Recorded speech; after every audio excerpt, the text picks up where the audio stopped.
Are we live? It looks like we are live.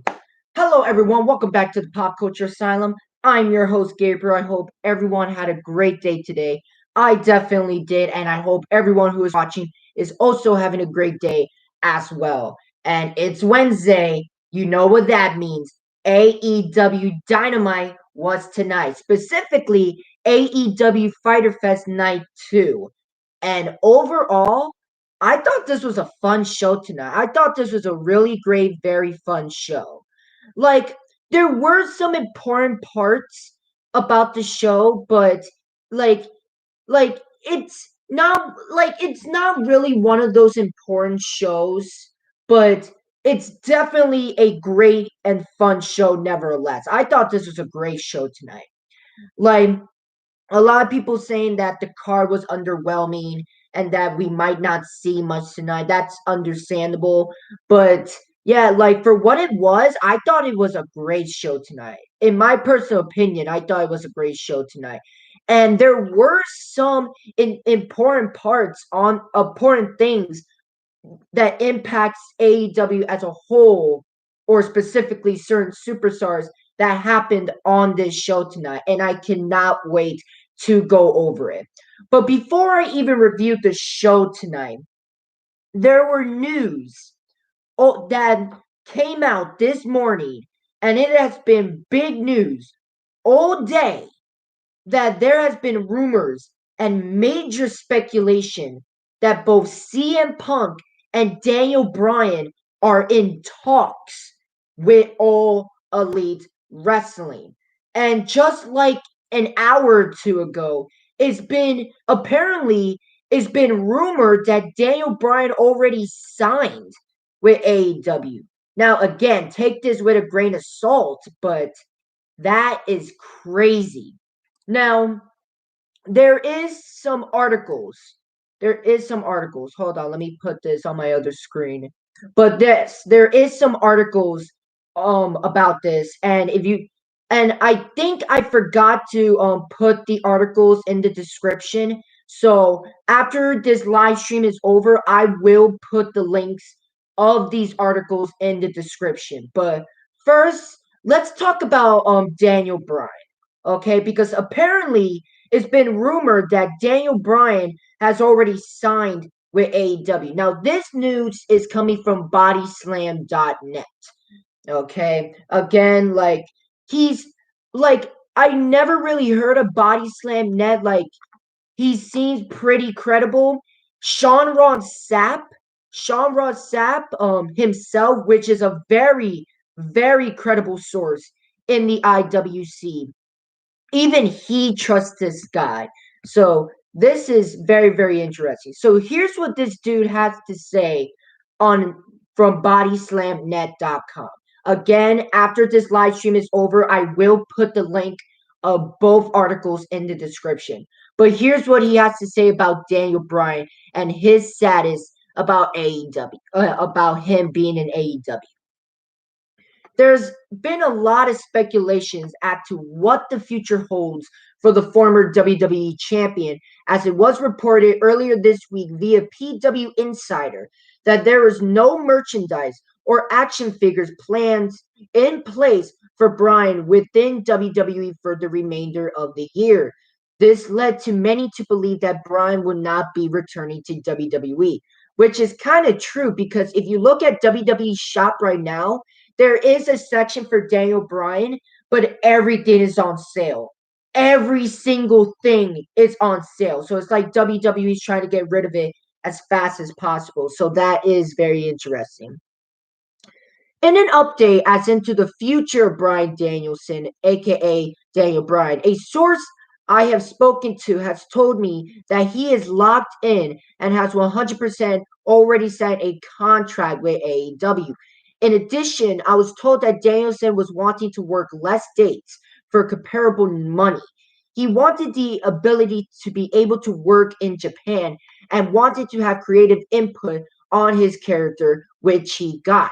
There is also tentative plans already in place for Danielson's AEW debut.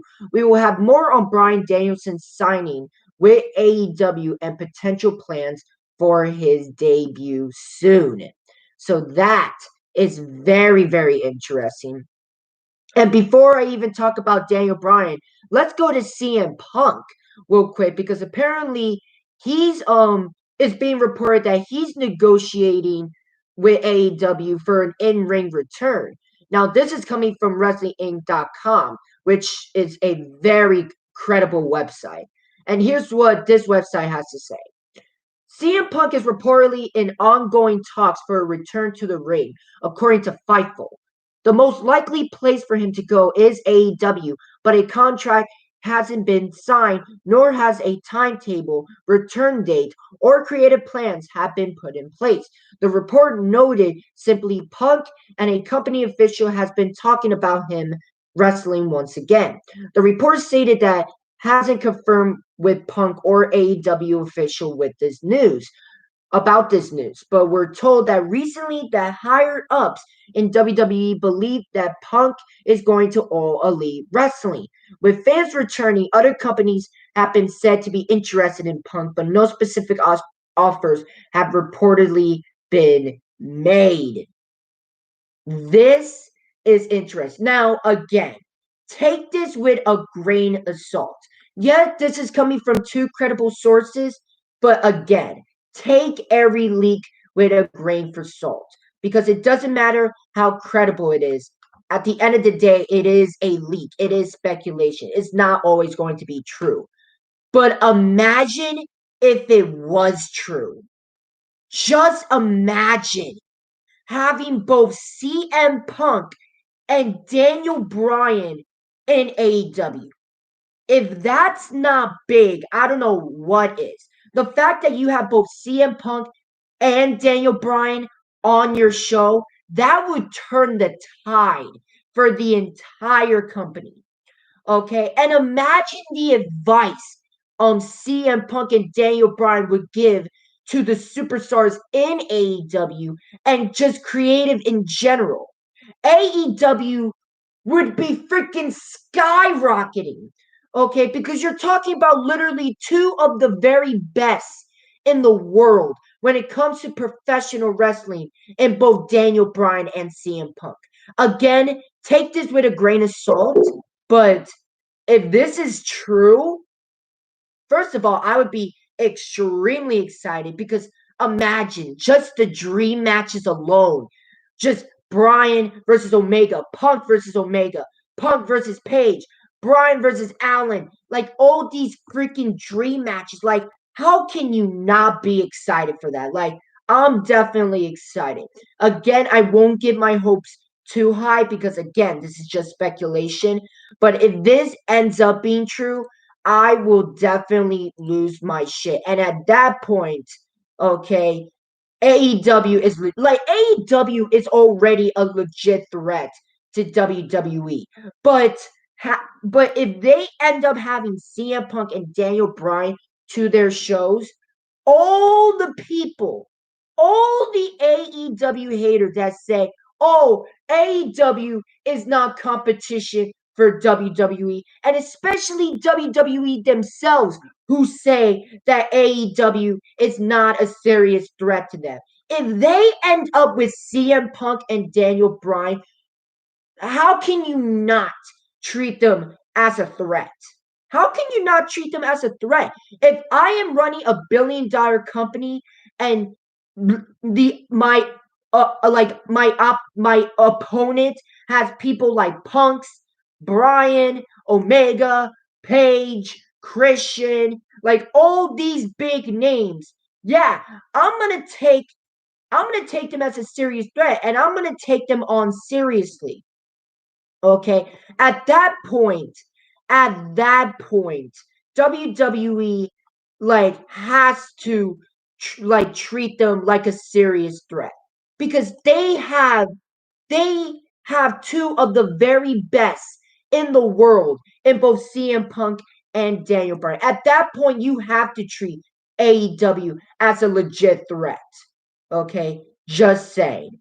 So yeah, like I hope this happens. Like I won't get my hopes up too high if it doesn't, but if it does, I will definitely lose my shit because that is big. Like those are two of the biggest signings you can ever do for your damn company. Just saying.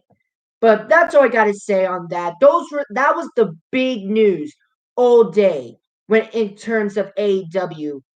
And yeah, it's crazy, man. Just just the fact that that it's even a possibility that we might see CM Punk and Daniel Bryan in AEW.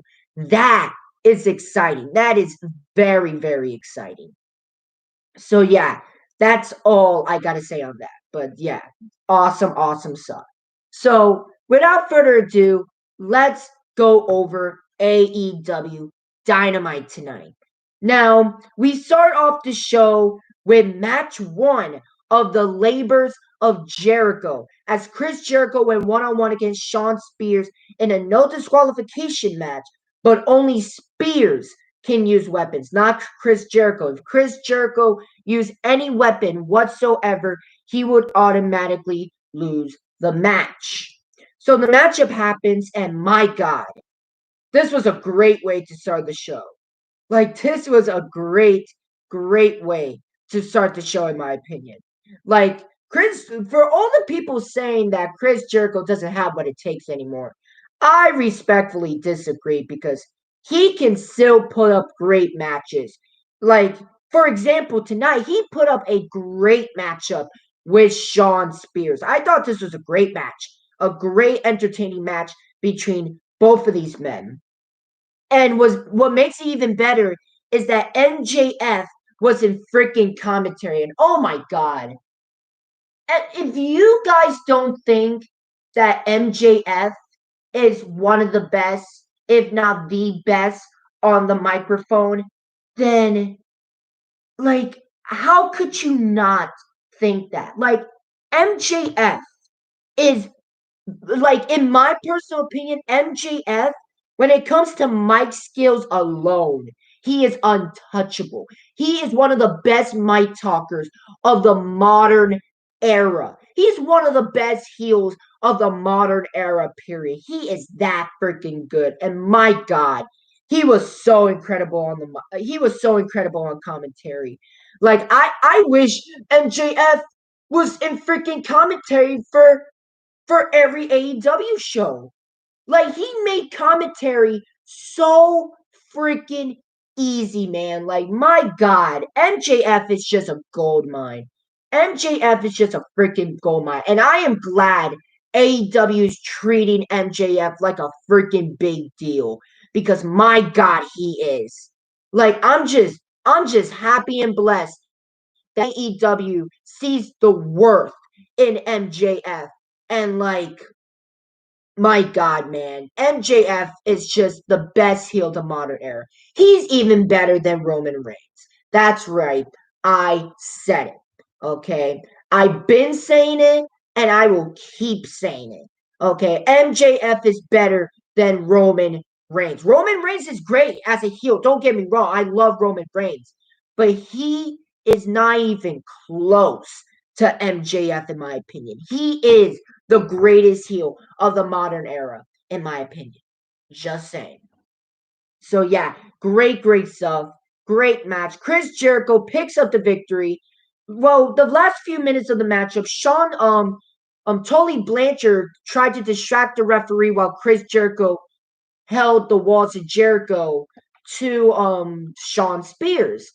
But but Sammy Guevara came out and stopped Tully Blanchard. Of course, Shawn Spears was distracted. Well, he wasn't distracted. He got out of it, but unfortunately, it wasn't enough for Shawn Spears to get the W because Chris Jericho ended up getting the W, surviving his first of 4 matches of the Labors of Jericho. And I just want to say, is it me or did it look like Shawn Spears got turned on every time he used a chair on Jericho? He was like, oh, oh, that feels so good. Like, my God, he had that like turning on look. Like he just saw freaking Cassie Lee in a bikini or something. Like, my God. Like, every time he used a freaking chair, he acted like he busted a nut or something. It was so fucking hilarious. My God, man. No wonder AEW freaking calls him the chairman. He, like, literally him using chairs literally turns Shawn Spears on. That's just fucking hilarious. But yeah, Chris Jericho picks up the victory over Shawn Spears. So there was that. And MJF cut off the music, and MJF announced his second Jericho's second of his forced labors of Jericho's matches for next week. And his second match will be well, first of all, before I even say the second matchup, basically MJF made a stipulation for all of these labors of Jericho matches that if anyone interferes to aid Chris Jericho, the match is off between MJF and Chris Jericho. So there was that. So MJF announced the second of the four labors of Jericho matches, and next week it will be a no disqualification match against Nick Gage. Holy shit. Nick freaking Gage, who came out, looked like New Jack, and even had a freaking pizza cutter. Now, I'm not gonna lie, like, I'm not familiar with Nick Gage. I know he's from Game Changer Wrestling, GCW, but I heard a lot of great things about this man. I heard a lot of great things, and I heard he was one crazy motherfucker. And like, hey, like, I love hardcore wrestling, so I can't wait for what Nick Gage brings to the table next week in the no disqualification match. But my God, the way a lot of people are talking about Nick Gage, like, bro, I'm excited. I'm excited. People are saying that Chris Jericho might fucking die next week to Nick Gage. Like, is that how crazy Nick Gage is? Like, I need to see some of Nick Gage's matches because the way you guys are all describing him, like, bro, that sounds like my kind of guy. And for the people that watch my reviews, you guys know how much I love hardcore wrestling. I'm a freaking sucker for hardcore wrestling. So I cannot wait for that. So yeah, definitely a great way to start the show. After that, we get a small vignette of Miro. Very good promo. Basically, the only thing important about this promo is that he will defend the TNT Championship in an open challenge in Jacksonville for AEW Homecoming, which is in 2 weeks. So that is going to be amazing because, again, who doesn't love Miro? So there is that. After that, we got the Elite Killer, Frankie Kazarian, which, by the way, he had a badass theme song. Like, I really like Frankie Kazarian's theme song. But the Elite Killer, Frankie Kazarian, when one-on-one with one half of the Impact Tag Team Champions, Luke Gallows, which they're the Impact Tag Team Champions again? Okay. Like, I don't watch Impact Wrestling, so please forgive me if I don't know what goes on in Impact. Like, like I heard a lot of great stuff. Like, I heard a lot of cool things about Sammy Callahan, and I fucking love Sammy Callahan, but that's basically all I know about Impact Wrestling right now. But yeah, like, I thought this was a very good matchup between Frankie Kazarian and Luke Gallows. Like, Carl Anderson basically distracted Frankie Kazarian, giving Luke Gallows a chance to put in the final blow, taking down Frankie Kazarian. 1, 2, 3. Luke Gallows picks up the victory over Frankie Kazarian. After that, like, I like how this transitioned very well to Kenny Omega coming out, making a promo. basically saying to Frankie Kazarian, and I really, really like this, even though Kenny Omega and Frankie Kazarian never interacted, I liked how Kenny Omega recognized that Frankie Kazarian has been a thorn on on the Elite slash Bullet Club side, which I really, really like. Like, even though Omega and Frankie Kazarian never interacted, Omega knows that Frankie Kazarian has been a pain in the ass to the Elite for the last couple of weeks. And it is small stuff like that that I really, really love. Like, I really, really love that. So after that, it looked like the Elite. And before I continue, um, can I talk about Omega's promo for a sec? Because yet Omega's promo was fine until he said this. Like, he said that you being like, will make you you're now from the elite hunter to now the elite hunted. Simple enough, right? It's a simple enough line. But it sounded like he was struggling a little bit. Like the way he said, like, you're you're from the elite hunter to the elite, the elite. And then Don Callis had to tell him the line, and Kenny Omega said, "Oh, to the elite hunted." Now I don't know if that's intentional, that was intentional or not, but I thought that was very weird. I thought that was very, very weird. And for me to say that Kenny Omega's promo skills have been improving for the last couple weeks, and don't get me wrong, they had, but this was just a weird delivery line by Kenny Omega, in my opinion. But Hangman Adam Page comes out, like, he comes into the ring, beer in hand, and he's face to face with Kenny Omega, Luke Gallows, and Carl Anderson.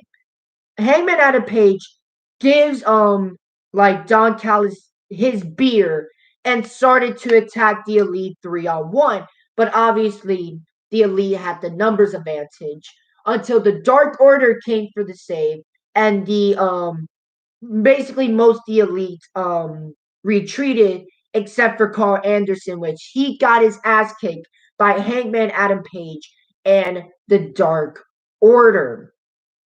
So there was that very great segment. Other than that weird delivery line by Kenny Omega, I thought this was a great segment overall. And this has been a great storyline between Kenny Omega and Adam Page so far. Like, great, great stuff. Great, great stuff by AEW. So there was that. After that, we get an interview by the Machine Brian Cage being interviewed by Dasha Gonzalez, which looked fine as always. Mwah. Mm. What a muñeca. So there was that. And Brian Cage being interviewed by Dasha Gonzalez. And basically, Brian Cage is watching the screen, and basically Team Taz is saying that they're gonna do a celebration for Ricky Stars, because Ricky Stars won the FTW championship from Brian Cage last week. And of course they're gonna have a huge celebration next week. But I really wonder why Brian Cage was being interviewed just to hear that. Like, I thought that was very weird and a kind of a waste of time, in my opinion. Like, you could have done the Team Taz promo without interviewing Brian Cage. Like, I thought that was weird. I thought that was very weird. But again, nothing too crazy. Basically, Team Taz is gonna have a celebration next week, and Brian Cage will more than likely will crash the party. So there is that. After that, we get Yeter Utah going against Darby Allin. My God, let me tell you something about Yeter Utah. Like, this kid is very impressive. Like, he had a great match with Sammy Guevara last week, and he put up another banger of a matchup with Darby Allin this week. I thought this was an incredible matchup between Yeter Utah and Darby Allin. Like, even though Yeter Utah is a jobber, I could definitely appreciate his work And my God, I'm just very impressed with the kid. Very, very impressed with the kid. He definitely has a future in AEW. But Darby Allin picks up the win. And during the matchup, oh my God, one of the best moments in AEW happened when both Orange Cassidy and Sting literally went back and forth, but not you think. Like, Orange Cassidy doing the little kicks, like even though it's not serious, the fans make it serious. And then Sting doing the boot thing as well. Oh my God, it was such a great moment. Such a great moment. I fucking laughed when I saw this. And Sting had the fucking nerve to do this. Yay. And even Darby Allin's like, what the fuck are you guys doing? And that literally almost cost Darby Allin the matchup. Of course, Darby Allin didn't lose, but my God, I thought that segment was freaking. I thought that part of the matchup was fucking incredible. That will go down as a AEW moment right there. My God, awesome shit. But yeah, Darby Allin picks up the win in an incredible match for Yeeter Utah. But after the matchup, the Blade sneak attacked Orange Cassidy, knocking him out with his brass knuckles. And of course, the Blade will go against Orange Cassidy later on in the night. And of course, the Blade is trying to get any advantage he can get over Orange Cassidy. So there was that. After that, we got Britt Baker versus Nyla Rose for the AEW Women's Championship. And my God, she is so damn over. She is so freaking over. And rightfully so. Like, she is just incredible. And, like, I'm not going to lie, I had low expectations going into this matchup. Like, I didn't really care about this match. But I'm not gonna lie, this matchup actually wasn't that bad. It was actually a really good matchup in my opinion. Now, was it the best like matchup I have ever seen? Is it one of the best matchups I have ever seen? Not at all, but like I didn't think it was that bad. Like honestly, I seen worse match, but like this was actually not that bad. I thought this was a pretty decent, pretty good matchup between Britt Baker and Nyla Rose. And of course, Britt Baker is retains the AEW Women's Championship. And I thought was a very decent matchup, a pretty solid match between Britt Baker and Nyla Rose. So there was that. Yeah, definitely a very good matchup in my opinion. So yeah, with a matchup with low expectations, yeah, this was a pretty solid matchup in my opinion. So there was that. After that, we got a little press conference between Santana and Ortiz and FTR.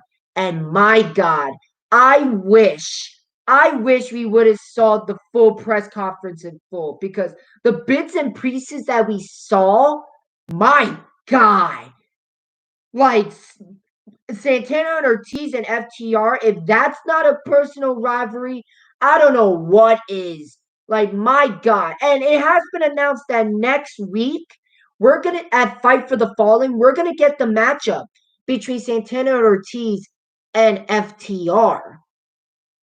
And, like, I'm a bit disappointed that we're not going to get this matchup at All Out because my God, like this storyline has been great, and this matchup should culminate at All Out. Like that's how good it is.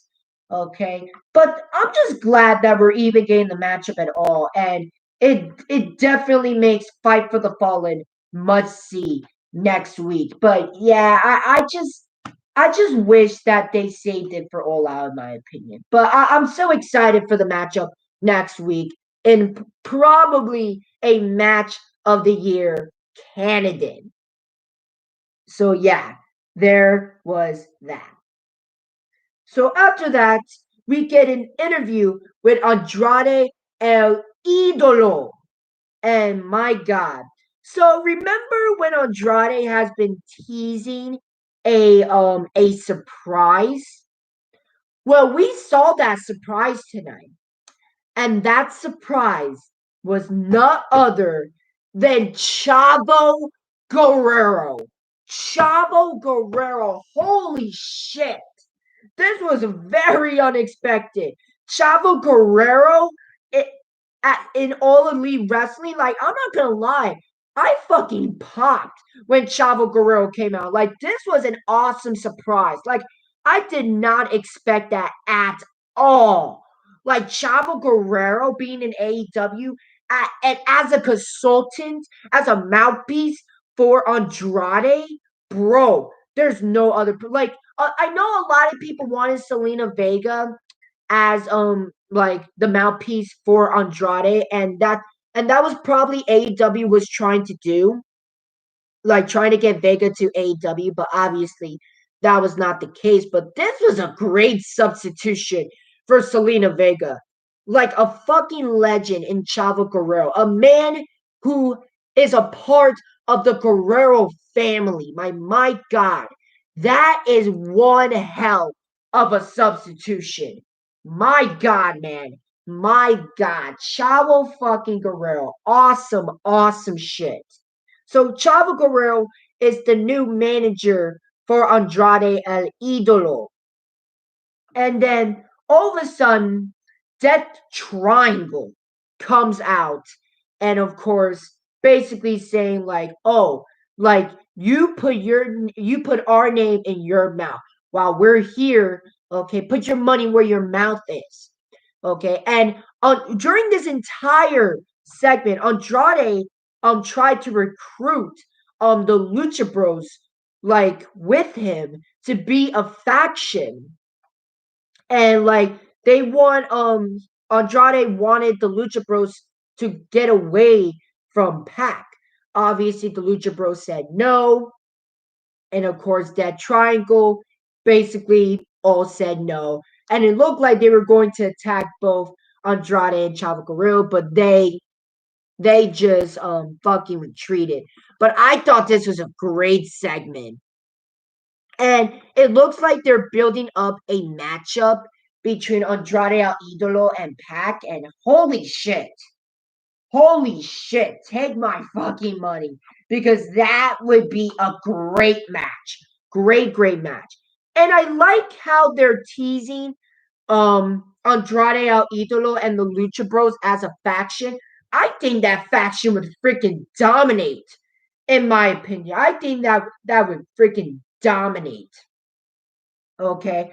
And I think what AEW is going about this is that yes, initially the Lucha Bros is like initially not going to be a part of Andrade, but then they see Andrade succeeding, and maybe Andrade could defeat both Felix and Pentagon, like questioning their stardom in AEW. And when Andrade and Pac happens, probably at All Out, they should save it for All Out. Maybe the Lucha Bros would betray Pac, and like he would they would betray Pac, and then we finally get this Latino faction with Andrade and the Lucha Bros. Like that's my speculation of where AEW might go with this. But yeah, I'm extremely curious of where this would go. And either way, like this rivalry specifically caught my eye, and I can't wait for what AEW does with this rivalry between Andrade El Idolo and Death Triangle. Awesome segment between all of these men and AEW. After that, we get a small promo with Christian Cage and Jurassic Express, and it's been announced that next week it will be an 8-man tag team match as Christian Cage, Jungle Boy, Luchasaurus, and Marco Stunt will face the Hybrid 2 and Private Party of the Hardy Party next week. So there was that. After that, we get a pointless interview of the Factory, and apparently the Factory is going to apologize to Tony Schiavone for pouring a drink on his head next week? Really? Like, honestly, who cares about the factory? Me, I don't care about the factory at all. Okay, I thought that was just a pointless interview, in my opinion. After that, though, we get Orange Cassidy versus The Blade, which I thought was a very fun match. Very, very fun match between Orange Cassidy and The Blade. Chris Statlander came out, and like the Bunny came out, like assisting or both Orange Cassidy and The Blade, like a back and forth. Like it was just a very fun matchup.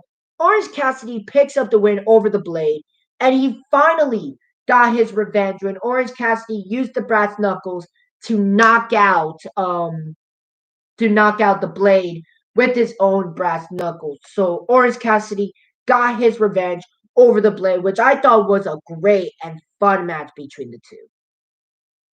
After that, we get an interview with Chris Jericho, and Jericho said that he is going to go to war with one of the most brutal men in professional wrestling. So he's going to bring out his dark side next week. Chris Jericho is going to bring out the Painmaker. The Painmaker from New Japan Pro Wrestling is coming to AEW next week. Chris Jericho's like character as the Painmaker will be in AEW next week. And my God, that was awesome. That is freaking awesome. And you know what? It actually makes sense. Chris Jericho knows that he's about to go against one of the most violent people in professional wrestling. So if he's about to do that, might as well bring out his dark side. And for the people that watch New Japan Pro Wrestling when Chris Jericho was a part of New Japan Pro Wrestling, bro, you know how serious and fucking badass Chris Jericho was as the Painmaker in New Japan Pro Wrestling. He was freaking amazing as a Painmaker. Honestly, the Painmaker is one of my favorite versions of Chris Jericho ever. Obviously, it's not my absolute favorite. That title goes to like the best in the world. Oh, serious Chris Jericho. That's my favorite version. But the Painmaker, like, is in my top three. Like, the Painmaker is one of my favorite versions of Chris Jericho. So the fact that that's returning next week is amazing. And trust me, he's gonna have to go into the dark side because again, he's going against one of the most dangerous and brutal men in all of professional wrestling.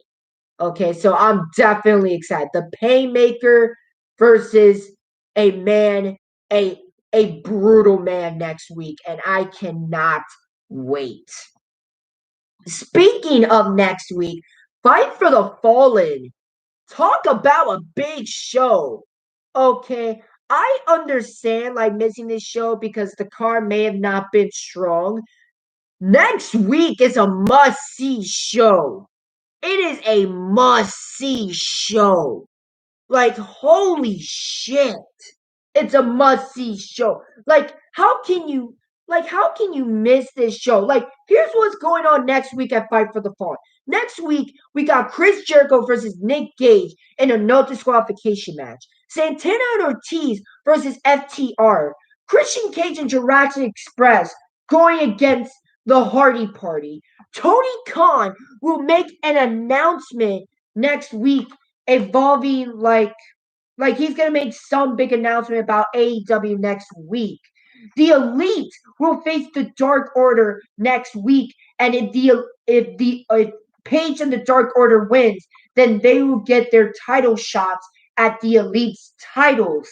And have Helio, which I never heard of. He's from New Japan Pro Wrestling. Will face either Jon Moxley or Lance Archer for the IWGP United States Championship next week. And that's just the shit that's been announced.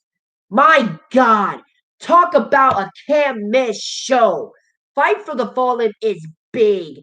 And I'm definitely excited for next week. Next week is a can't miss show. I am so fucking hyped for next week.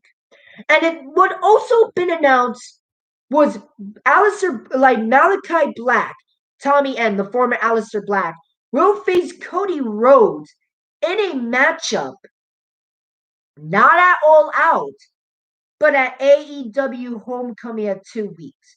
Now, don't get me wrong, the fact that we're even getting the matchup at all is great. But why are you doing it on free television? Like, why not do this matchup at All Out? Like, really? Like, come on. Like, you're putting a pay-per-view level matchup that definitely deserves to be at All Out on free television. Like, why? Honest to God, why? Like, don't get me wrong, I love AEW, but this is one of the few times where I say, like, AEW is not perfect. And I'm sorry, I don't agree with this decision. Malachi Black versus Cody Rhodes should be safe for All Out. It shouldn't be on free television, in my opinion. Okay, it should be safe for All Out. Like, don't get me wrong, the match in general, I'm so excited for it. And I think it's going to be a great match. But again, they should save that match for All Out. Okay, that is a matchup for All Out. Okay, not on free television. Hopefully, AEW changed their minds. Hopefully, they changed their minds because I am not a fan of that. But yeah, there's that. And then now it's time to talk about the main event of the evening. The main event of the evening. And that is Jon Moxley going against Lance Archer in a Texas Deathmatch in a rematch for the IWGP United States Championship. And holy shit. Like, don't get me wrong, the New Japan the Texas Deathmatch that they had in New Japan Pro Wrestling was great. But I think the tonight's version was way better than New Japan's version, which is saying a lot. Like, my God, was this brutal. And I loved every second of it. Like, both men were busted open. Like, these two men, like, beat the shit out of each other from the get-go. And during the matchup, like, I don't know if this was, like, real or if this was intentional, but Lance Archer literally used a freaking fan and just threw the fan at Jon Moxley. He basically used a fan as a weapon. And like, I don't know if that was real or intentional or not, but that was sure is fucking awesome. And if it was real, good. He deserves to get his ass kicked.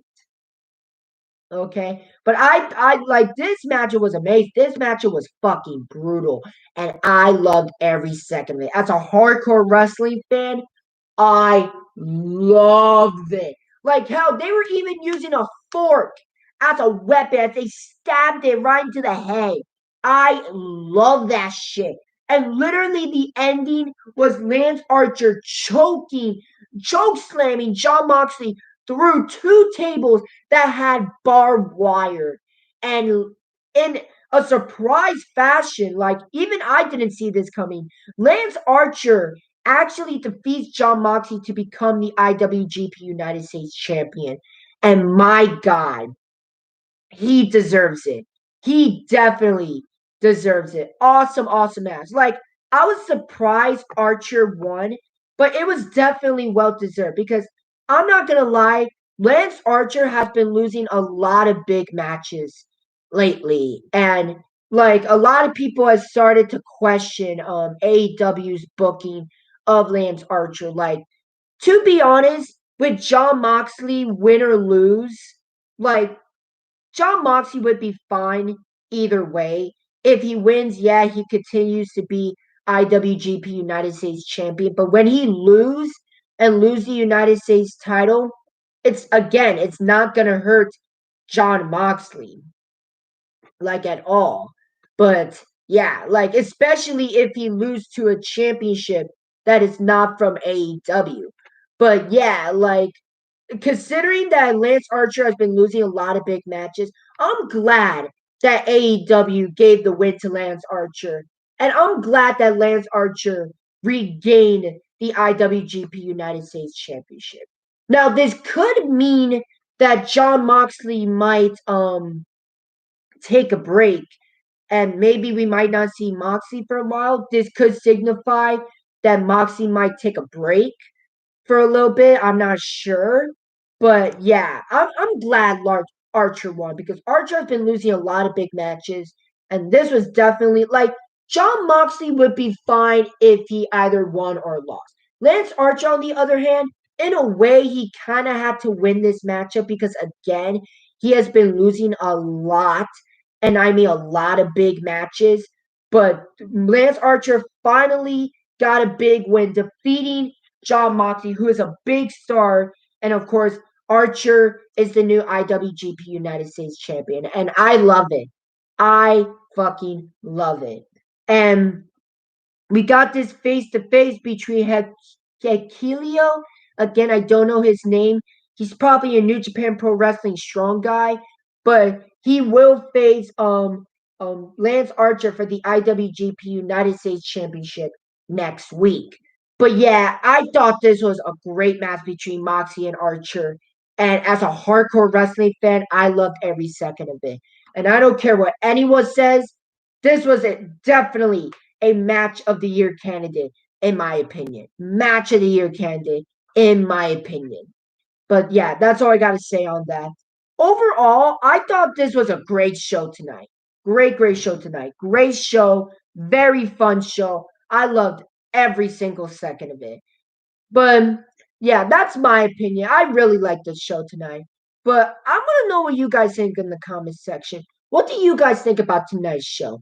Did you guys like tonight's show? Did you guys not like tonight's show? Was there something specifically you like? Was there something specifically you hate? I really want to know what you guys think in the comments section. But yeah, like personally, in my opinion, I thought tonight's show was a very fun show, in my opinion. But yeah, again, I want to know what you guys think in the comment section. Speak out in the comment section. What do you guys think about AEW Dynamite tonight? I want to know what you guys think.